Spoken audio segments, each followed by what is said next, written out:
नमस्कार दोस्तों। फ्रेंड्स, आज हम एनटीएससी, एनएमएस या किसी भी गवर्नमेंट जॉब की जो रिक्वायरमेंट होती है मेंटल एबिलिटी की, उसी सीरीज को स्टार्ट करते हैं। इंग्लिश अल्फाबेट की अरेंजमेंट्स जो है वो काफी इंपॉर्टेंट टॉपिक है हमारे लिए, लेकिन इसकी अरेंजमेंट्स करना तब तक पॉसिबल नहीं है जब तक कि मुझे इंग्लिश अल्फाबेट्स के पोजीशंस के बारे में ना पता हो। पोजीशंस का मतलब यह है फ्रेंड्स, जैसे मान लो हमारे पास ए अल्फाबेट दिया हुआ है, यहां पर B, C, D, E, F, G, H, I, J, K, L, M, N, O, P, Q, R, S, T, U, V, W, X, Y and Z. Friends, ये जो हमारे पास 26 अल्फाबेट्स हैं, इनकी पोजीशंस को मुझे लर्न करना पड़ेगा। मसलन अगर कोई मुझे ये पूछे कि एम कौन से नंबर पे आता है, तो मुझे ये पता होना चाहिए कि M is in 13th place. लेकिन उसको लर्न कैसे करते हैं, उसका भी एक फ्रेंड्स एक छोटा सा ट्रिक है। हम उस ट्रिक को देखते हैं, उसके बाद देखेंगे कि वो हमारे लिए कितना बेनिफिशियल रहता है। ठीक है। सो फ्रेंड्स, सबसे पहले A1, B2, C3 and D4 ये तो मुझे लर्न करने पड़ेंगे। आई थिंक ये सबको आते हैं, ABCD सबको आते हैं। उसके बाद friends Z is your 26 letter, ये भी सबको पता है कि लास्ट है 26 है, तो इनको लर्न करने की जरूरत नहीं है। एक यहां पर एक हमारे पास ट्रिक ये है कि हम इसको पूरे को एक वर्ड बना के याद करेंगे और इसको बोलेंगे इजोटी, EJOTY। ये जो इजोटी वर्ड है that is a multiple of 5। जैसे पहला 5 है, दूसरा 10 होगा, तीसरा 15 होगा, T 20 होगा एंड Y इज योर 25। तो फ्रेंड्स, ये भी लाइन मेरे लिए कवर हो जाएगी बड़े आराम से। ये हो गया कि ABCD 1 2 3 4, और इजोटी से मेरे को 5, 10, 15, 20 और जो 25 मैं इजिली लर्न कर सकता हूं। Similarly my Z is 26। अब यहां से स्टार्ट करते हैं फ्रेंड्स, इनको कैसे लर्न किया जाता है।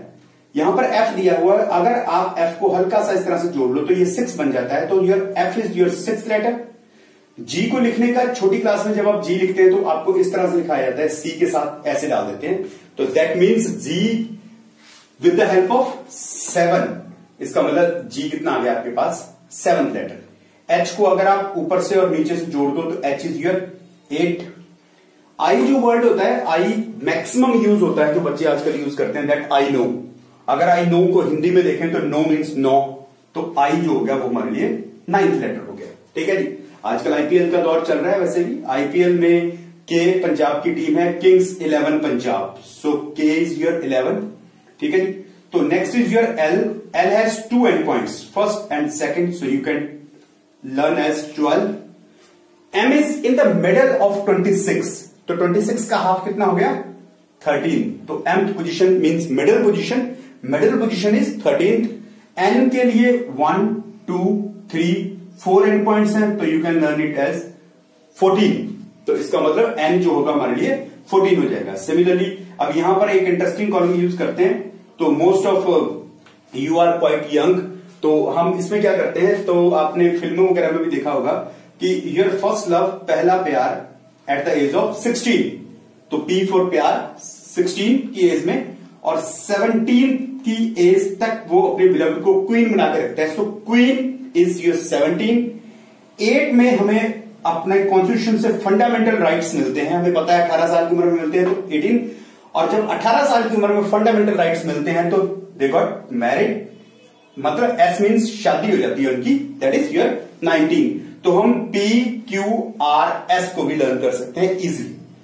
उसके बाद यू में फ्रेंड्स, जब हम स्कूल से कॉलेज की तरफ जाते हैं तो हम देखते हैं कि कॉलेज में अक्सर अंडर 21 गेम्स होती हैं। जैसे स्कूल लेवल में अंडर 16, अंडर 17, इसी तरह से अंडर 21 गेम्स होती हैं। तो यू फॉर अंडर 21 हम याद कर सकते हैं। ठीक है जी। तो वी अगर हम वी को देखें तो वी से बनता है वीर, पंजाबी में लोग वीर। और अगर आप पंजाबी फिल्में देखते हैं या पंजाबी सॉन्ग सुनते हैं, आपको पता होगा कि वीर को बोलते हैं by. By means 22।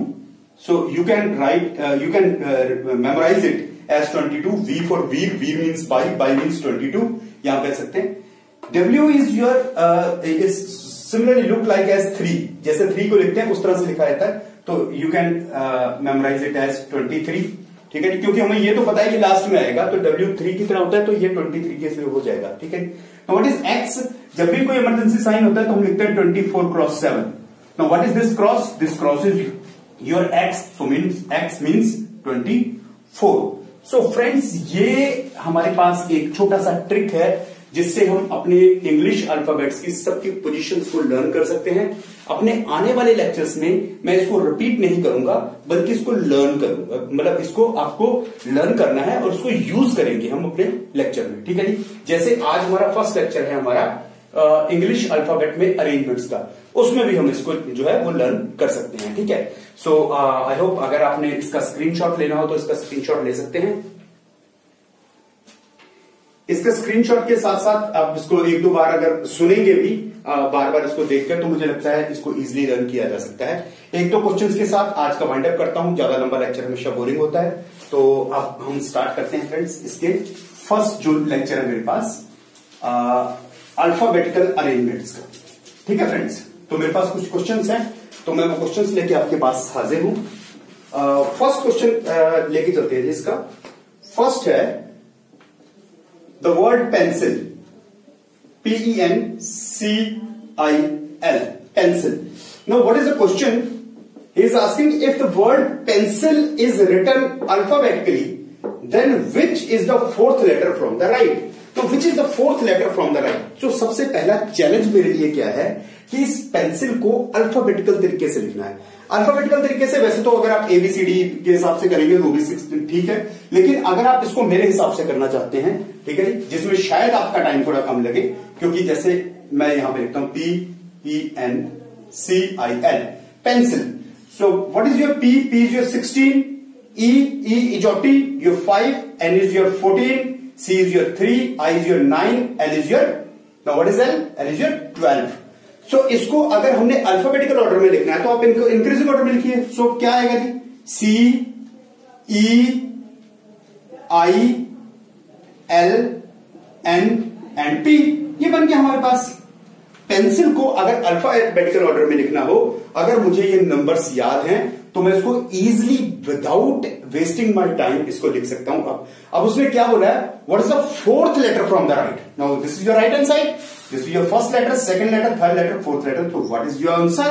Your answer is I. So I is a fourth letter from the right when you write pencil in alphabetically order. So this is how we can solve our sums.